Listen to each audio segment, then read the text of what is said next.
Hello everyone. You're watching Bethel Today and I'm your host, Matt Knickerbocker. My guest today is Mr. David A. Stevenson, a Democrat from Bethel who is running to be state representative for the 107th State Assembly District. And that covers parts of Bethel and Brookfield, if I have that correct, right? All of Brookfield and the northern half of Bethel. Okay, all of Brookfield and the northern half of Bethel. That includes my district, so I'm very interested in our conversation tonight, Dave. Excellent. Now this is your first appearance on the show, right? I was on here last year in conjunction with our candidates for the Bethel Board of Education. Right. So we're speaking to a wider audience tonight. So let's start and give the viewers at home a little bit of an idea of who David A. Stevenson is and what you're up to.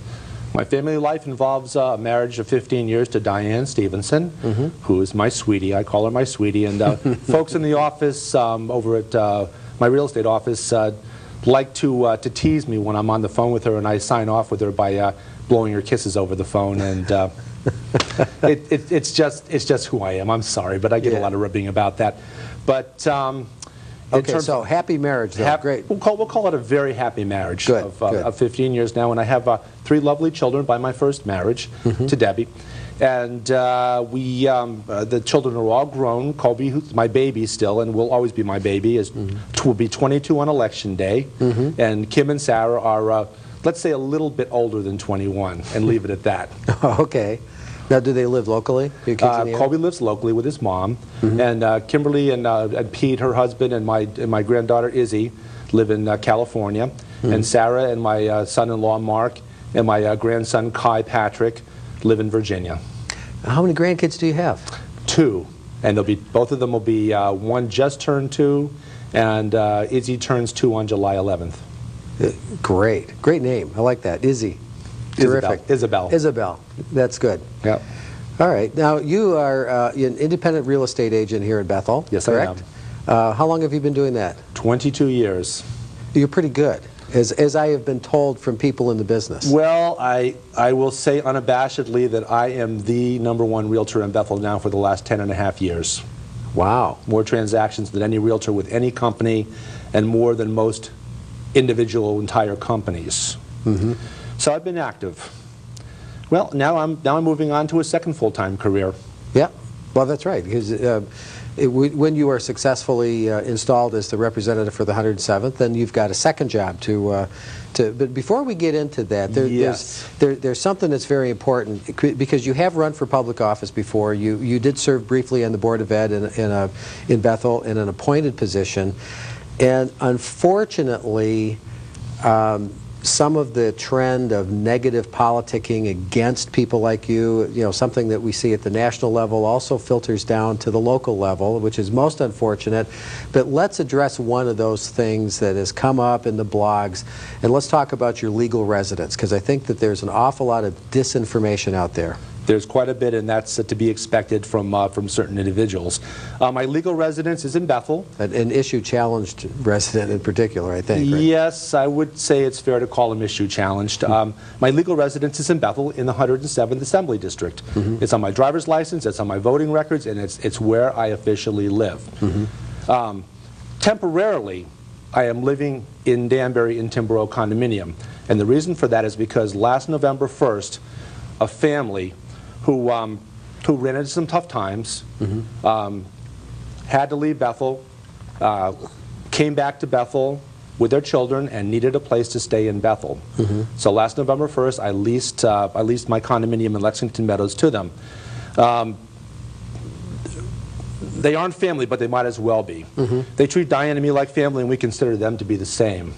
Now, they're there until this coming November 1st, and if elected, I'm going to need to find them a different place to live in Bethel so Diane and I can take residence back up in our legal residence, which is, as I say, in Lexington Meadows condominiums. Right. My opponents know that the Connecticut law is clear about this, that I have clear intent to live in my district after being elected. America is a nation founded on the rule of law, and sometimes these misguided individuals conveniently forget that we are nation based on laws. So basically, you extended a helping hand to a family in need, and they are temporarily staying in your primary residence, and the law does allow you to conduct a campaign as long as you're going to live in that residence after you're elected, correct? The law, the clear intent of the law, the clear wording of the law says that my clear intent needs to be to occupy a residence within my district after elected. Right. And I have the full intention of doing that. Okay. I think that's perfectly clear. Now, the other residences are ones that you own. I own 4 condominiums, the one in Timber Oak, and I own 3 in Bethel. 2 of them actually are inside the 107th district. And I have another family living on a 2-year lease now in the other condominium that I own in the 107th. All right. Well, that's pretty clear. Let's go back to your work as a real estate professional. How are you going to balance the demands of that job, especially in this market that we're in right now, along with being a representative for Bethel and Danbury? Well, let me first of all say that the market's not as bad as they say it is. Although always opportunity. we have a lot of business, a lot of transactions. The unfortunate part of this is that probably somewhere between 10 and 15% of the properties on the market in our area are going to be short sales. Which means that the owners that are selling them do not have the equity to cover what they owe the bank on their first mortgage, second mortgage if they have one, their credit card debt, and their other miscellaneous debts. So these transactions are going to be what they call upside down, where the lenders are going to have to assist and let them off the hook for some amount of their debt. And they'll do that because banks do not want to own property. Yeah, they're not in the business of managing property, nope. Right? So they're going to have to contribute to these closings. And this happened before. This happened back in the late '80s. Same thing happened, and we had a lot of misery for a while till the banks decided that they needed to contribute to the deals and take a little less profit than they're normally used to. And being good citizens, ultimately they do. But this question about balancing 2 full-time careers, this has actually been the most asked question I've had during my door-to-door campaigning so far. And I've had the opportunity to give the question some thought, and the answer that makes the most sense to me at least is nearly every mom in my district has a full-time job outside of the house and a full-time job as a mom.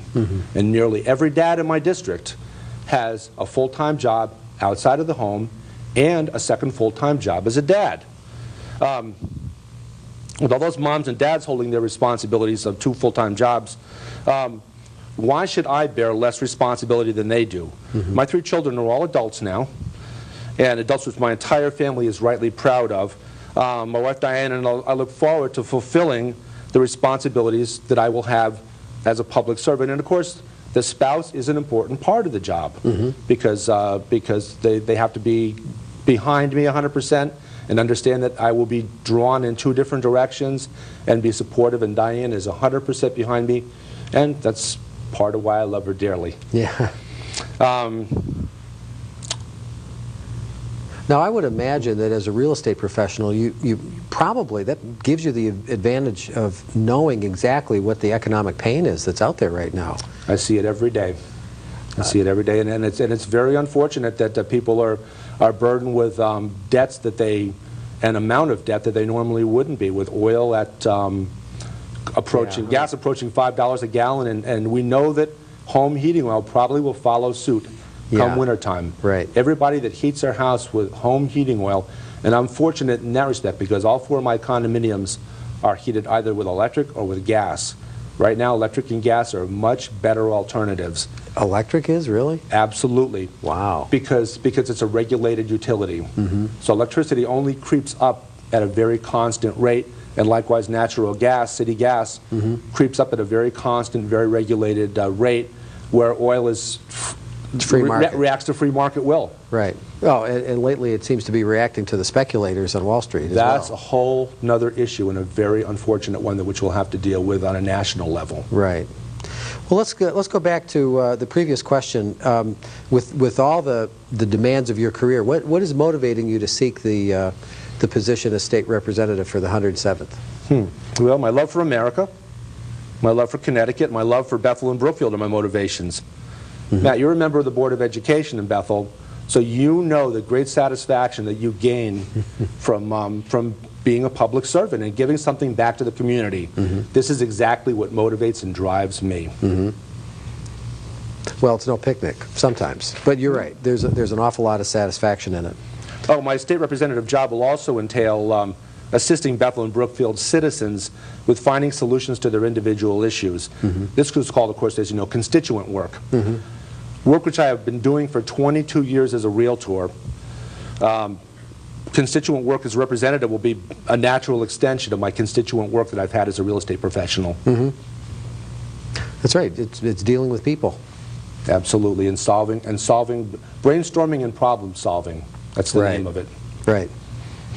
Well, what do you see as the toughest issues facing the 107th District in Bethel and Brookfield?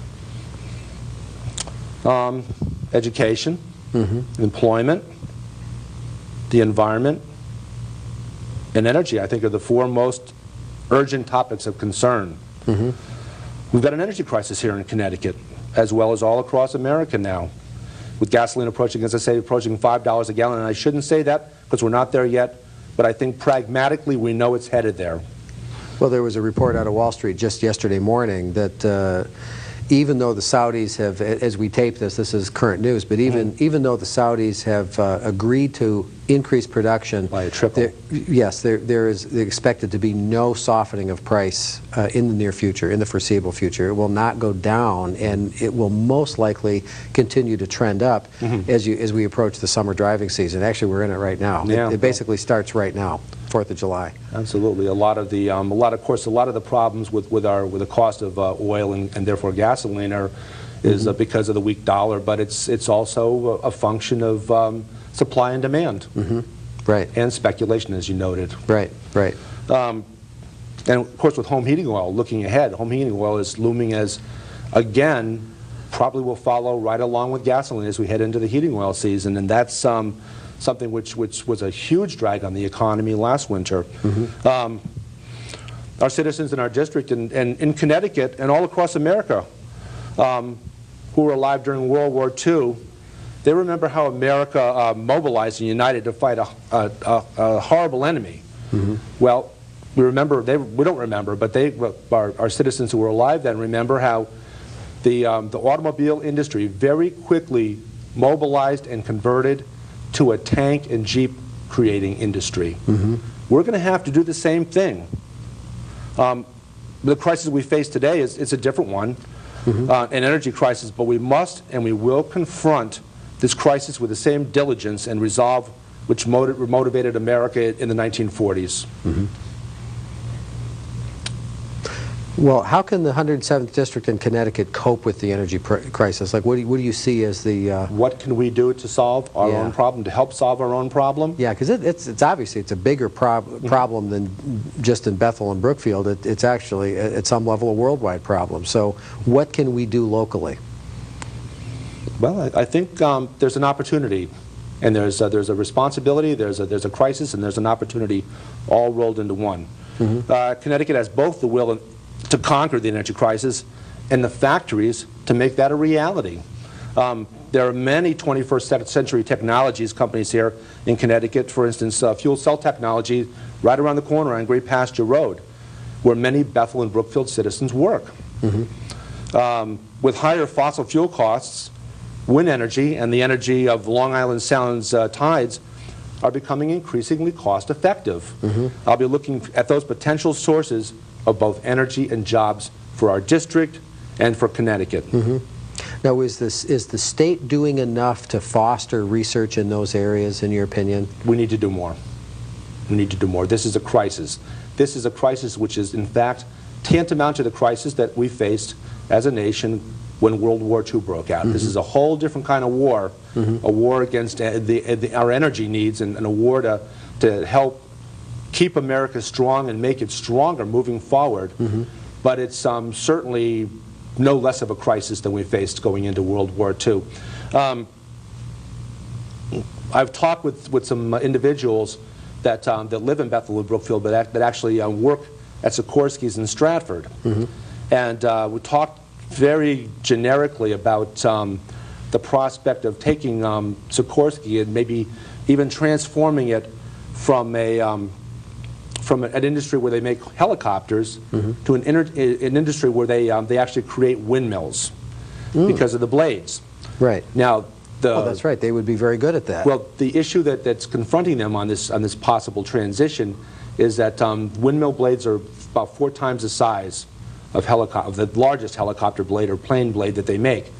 But they know that they can take 4 pieces, put them together, and create that industry, and not only export windmill technology to other parts of the country, which would make Connecticut much more profitable, give us a lot more jobs. It would keep our kids, and you know that our kids, they get their entry-level jobs here in Connecticut, but when it's time to move up in the world, they leave. And this is why our state doesn't have enough young people here.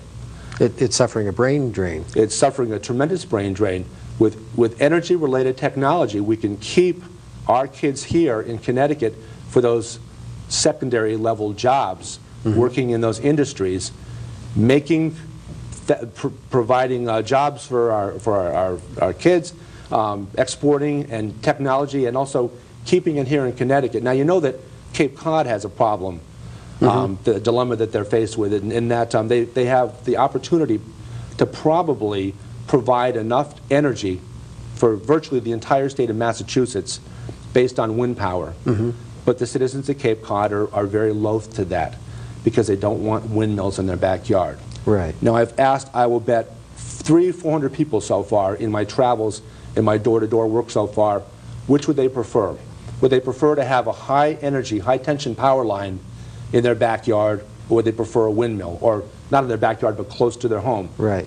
Not one person has hesitated an instant to say they would rather have a windmill near their home than a high-tension power line. All over Connecticut, there are pieces of property, residential locations, that are suitable for a windmill to be. And I know that because my ex-wife's house in Bethel, they put a high-tension power line in her yard when we did the transmission line down to Norwalk. And she only has an acre. Well, that's a fair-sized yard. Pretty good. Yeah, it's a fair-sized yard. But there are literally hundreds of thousands of acre or better-sized properties in the state of Connecticut. Now, the rule was for Connecticut Light and Power, if that power line that they placed in her yard, God forbid, if it fall over and hit her house, if it were long enough to reach the house, they would have had to buy her house in her yard. But it came about 4 feet short of meeting that crisis point, which means that something of that height could probably be placed in, as I say, literally thousands of pieces of property all across Connecticut. And as the price of fossil fuels goes up, then the efficiency of wind generation comes down. When fossil fuel was $80 a barrel, when oil was $80 a barrel, you needed to have about 17 mile an hour of wind to generate energy efficiently. Obviously, as $80 a barrel becomes $130 a barrel, or $140 or higher, that 17 miles an hour to be efficient enough goes down. Right. So that there comes a point very quickly that we're looking at where we're going to find wind energy to be much more efficient as an alternative to fossil fuel generation. And you know that by law, Connecticut Light and Power is mandated that if you have a windmill on your property and you generate more energy than you consume yourself, Connecticut Light and Power is mandated to buy the excess energy back so they can distribute it elsewhere. So if a homeowner, I guess you would need a permit to put up a windmill in your backyard. And as I say, it would have to be something that was far enough away from your house, so as not to say it'd be in a position to strike your house, right, if it should fall. Right. Likewise, the high tension power lines. The right. same, the same rules would apply. Oh, okay, I see. Then you could, if you had spent X number of dollars putting the tower up, putting the windmill up, and you have X numbers of years to pay for it, by means of generation of electricity to take care of your own needs and sell back to Connecticut Light and Power, there's a tremendous opportunity there, and it spills over to companies like Sikorsky or other companies in Connecticut that could construct those towers, construct those windmills. And as I mentioned, you know, I've talked to many people about the windmills in Cape Cod, and the folks in Cape Cod are very loath to having those windmills, and I'm not exactly sure why, because of everyone I've spoken to, and given the option of, would you rather have a windmill on your property close to your house or a high-tension power line, the answer is always immediately, I'd rather have a windmill.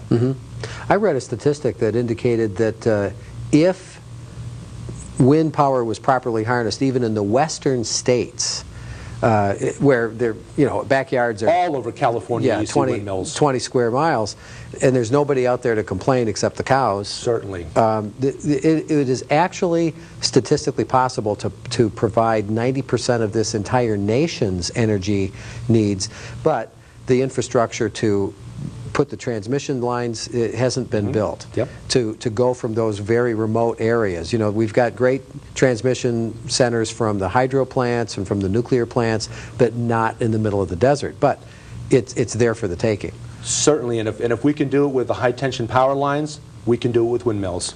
It seems to be very similar type of technology involved in taking the energy from the generation point to the power plant to distribute it. Now, I'm going to throw out a question, and you may not know the answer to this one yet, but to the best of your knowledge, does the state of Connecticut offer any kind of incentive to these entrepreneurs to come up with these new technologies, or are they just on their own in the marketplace to try to, invent these things and bring them to the market? There are plenty of great inventors and entrepreneurs out there doing this, but I truthfully believe that the state of Connecticut and the United States of America should provide incentives to go along with their creative genius to make these things a reality, and soon, because we as a nation need to be free from foreign oil. Well, there is a great model to be seen in Europe where, just to throw out one example, and this is happening across Western Europe, but the German nation has formulated an energy policy where they have put some incentives behind that kind of research, and there are entire cities now in Germany that are powered by solar panels, and you can see them off the autobahn. You can see the light reflecting off of them. Germans do a lot of work with solar energy, and certainly if Germany has enough solar power to make a dent in their needs, certainly America does too. Right. Even the northeast part of the United States, including Connecticut, could probably match Germany day for day for solar power. Right. Well, you made a very good point. Solar power, for example, was examined in the 70s, the last time that our nation experienced a very severe energy crisis.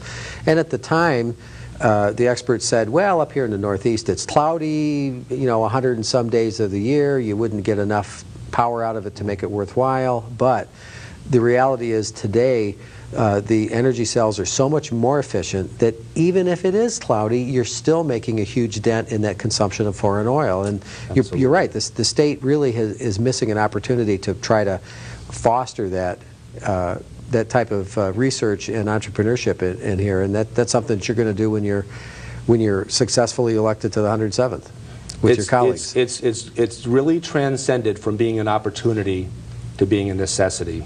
Right. It's not something that's out there for us to consider doing 20, 30, 40, 50 years from now. It's something we need to begin doing today. Right.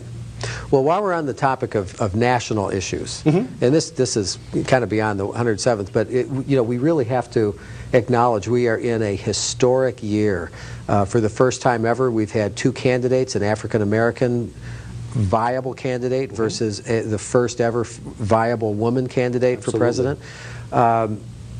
What do you think is going to happen this November? What's your view of the race now that Senator Clinton has thrown her support behind Senator Obama? Let me say a couple of things about the two candidates, because they did run a very historic race, and it was a pleasure to watch, and a pleasure to watch Republicans, unaffiliateds, Green Party members, Working Family Party members, folks from all different cuts of political cloth travel into the Democratic Party in order to vote in the primary.